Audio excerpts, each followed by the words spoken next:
اور کہاں آج نوکروں کی تنخواہ پر بحث ہو رہی تھی۔ میرا تو دل ٹوٹ سا گیا، مگر میں نے کوئی شکوہ نہیں کیا۔ اگلے دن اسد گھر آئے تو ان کا چہرہ خوشی سے دمک رہا تھا۔ میں نے پوچھا تو بولے، میرے پاس ایک خوشخبری ہے، لیکن وہ میں تمہیں کل بتاؤں گا، فی الحال تم میرے لیے کھانا لگا دو۔ مجھے بہت تجسس ہوا کہ آخر کیا بات ہے، مگر اسد کی عادت سے بھی واقف تھی۔ ایک بات بتانے سے منع کرتے تھے تو پھر نہیں بتاتے تھے۔ میں بھی چپ ہو گئی، خاموشی سے اگلے دن کا انتظار کیا۔ شام کے وقت میں ان کی منتظر تھی کہ دروازے پر کسی نے بیل دی تھی۔ میں نے جا کر دروازہ کھولا تو سامنے گاڑی کھڑی تھی۔ پہلے پہل تو میں پہچان ہی نہ پائی، کیونکہ اسد گاڑی گھر کے اندر کھڑی کرتے تھے۔ آج وہ گاڑی میں بیٹھے ہوئے تھے، ان کے ہاتھ میں کچھ شاپنگ بیگ وغیرہ تھے۔ دروازہ کھولنے پر اندر آنے کی بجائے کہنے لگے، تم جاؤ اور یہ کپڑے پہن کر تیار ہو جاؤ، اور ہاں، یہ جیولری پہننا مت بھولنا۔ میں تمہیں ایک خاص جگہ لے کر جا رہا ہوں، تم تیار ہو کر آؤ گی تو ہم یہیں سے چلیں گے۔ مجھے ابھی ایک اور کام ہے، میں واپس جا رہا ہوں، تب تک تم تیار ہو جانا، اور جب تم فارغ ہو جاؤ تو مجھے کال یا میسج کر دینا، میں تمہیں پک کرنے آ جاؤں گا۔ ان کی بات کو تو میں حرف آخر سمجھتی تھی۔ میں نے ان سے زیورات اور کپڑوں والا شاپر پکڑ لیا اور گھر آ کر خود کو سجانے سنوارنے میں مصروف ہو گئی۔ میں تو خود کو اسد کے لیے تیار کر رہی تھی، سو میری تیاری میں محنت، لگن اور محبت شامل تھی۔ نارنگی رنگ کی ساڑی اور گولڈن زیور میں اتنی حسین لگ رہی تھی کہ مجھے خود پر یقین نہ آیا۔ بار بار خود کو شیشے میں دیکھ رہی تھی۔ ابھی میری تیاری مکمل نہ ہوئی تھی کہ دروازے پر دستک ہونے کی آواز آئی۔ میں سمجھ گئی کہ اسد میرا انتظار نہ کر سکے اور پہلے ہی مجھے لینے آ گئے ہیں۔ میں نے جلدی سے اپنے بال کھولے اور گھر کو لاک کر کے گاڑی میں بیٹھ گئی۔ آج وہ خود بھی کافی تیار لگ رہے تھے، گویا ہم سورج چاند کی جوڑی لگ رہے تھے۔ گاڑی میں ہلکا ہلکا میوزک لگا تھا۔ اسد آج بہت خوشگوار موڈ میں تھے اور کافی ہنسی مذاق بھی کر رہے تھے۔ مجھے سمجھا رہے تھے کہ لوگوں سے ملنے جلنے کی بہت اہمیت ہوتی ہے۔ انسان اگر اپنی باتوں سے دوسروں کو متاثر کرنے میں کامیاب ہو جائے تو کافی فائدے اٹھا سکتا ہے۔ ان کی یہ باتیں میری سمجھ سے بالاتر تھیں۔ تھوڑی دیر کے بعد انہوں نے گاڑی ایک بڑے ہوٹل کے سامنے پارک کی۔ گاڑی کا دروازہ یوں کھولا جیسے میں کوئی شہزادی ہوں۔ میرا ہاتھ تھامے وہ ہوٹل میں داخل ہو گئے۔ ان کا یہ رومانوی انداز تو میں نے شادی کے بعد بھی نہیں دیکھا تھا، جو آج وہ ساری دنیا کے سامنے دکھا رہے تھے۔ خیر، ہم لوگ ہوٹل میں داخل ہوئے تو ایک بہت بڑے ہال کو کافی کرینے سے سجایا گیا تھا۔ روشنیاں ہی روشنیاں تھیں اور جگمگ کرتے ہوٹل میں سارے افسران اور ان کی بیگمات مدعو تھیں۔ یہ ایک بہت بڑی پارٹی تھی جس میں اپر کلاس خاندانوں کے لوگ آئے ہوئے تھے۔ یہاں آ کر مجھے احساس کمتری کا شکار ہوا، مگر مجھے جلدی علم ہو گیا کہ میری خوبصورتی نے سب کو میری طرف متوجہ کر لیا ہے۔ وہاں جو بیگمات آئی تھیں تقریباً سبھی عمر میں مجھ سے بڑی تھیں، جبکہ میں کم عمر تھی اور رنگت بھی نکھری ہوئی تھی۔ اسد نے بڑے فخر سے مجھے اپنے دوستوں سے متعارف کروایا۔ اس کے بعد کھانے کا دور چلا اور ہلکے پھلکے میوزک کے ساتھ ہم نے کھانا ختم کیا۔ یہ ماحول میرے لیے بہت نیا تھا۔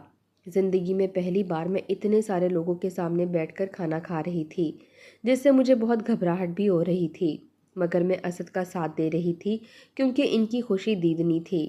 مجھے تھوڑی دیر سے محسوس ہو رہا تھا کہ اگلی ٹیبل پر بیٹھا ایک شخص مسلسل مجھے بغور دیکھی جا رہا ہے۔ اس کی نگاہوں سے میں الجھن کا شکار ہو رہی تھی۔ تھوڑی دیر کے بعد وہ اپنی ٹیبل سے اٹھ کر ہمارے ساتھ بیٹھ گیا۔ بات کرنے پر پتہ چلا کہ وہ اسد اور وہ ایک دوسرے کے ساتھ کام کر چکے تھے۔ اسد کے ساتھ ان کی بے تکلفی خاصی زیادہ تھی۔ وہ ان کے سینئر تھے، مگر ان کی بے تکلفی سے وہ کہیں سے بھی پختہ مزاج آدمی نہیں لگے۔ اسد نے میرا بھی ان سے تعارف کروایا۔ انہوں نے گرم جوشی سے ہاتھ ملایا اور میں نہ چاہتے ہوئے بھی ان سے مصافحہ کر بیٹھی۔ مجھے اپنے شوہر پر حیرت ہو رہی تھی کہ یہ سب کچھ وہ کیسے برداشت کر رہے ہیں۔ شیرازی صاحب کی بات چیت جاری رہی۔ وہ خاصی دلچسپ باتیں کرتے تھے، مگر ان کی نگاہیں مسلسل میرے چہرے کا طواف کر رہی تھیں۔ پارٹی ختم ہوئی تو شیرازی صاحب میرے شوہر سے بے تکلفانہ بات چیت کرنے لگے۔ وہ ان کے ساتھ ساتھ چلتے ہوئے ہوٹل سے باہر آ گئے۔ مجھے ان کی موجودگی ناگوار گزر رہی تھی۔ خیر، ہم لوگ گھر آ گئے۔ اسد نے میرا شکریہ ادا کیا کہ میں نے پارٹی میں ان کا بھرپور ساتھ دیا۔ اسی خوشی میں اسد نے مجھ سے وعدہ کیا کہ وہ جلدی گھر میں کسی ملازم کا بندوبست کریں گے۔ اگلے دن میں سو کر اٹھی تو 11 بج رہے تھے۔ اسد خود ہی ناشتہ کر کے گھر سے نکل گئے تھے۔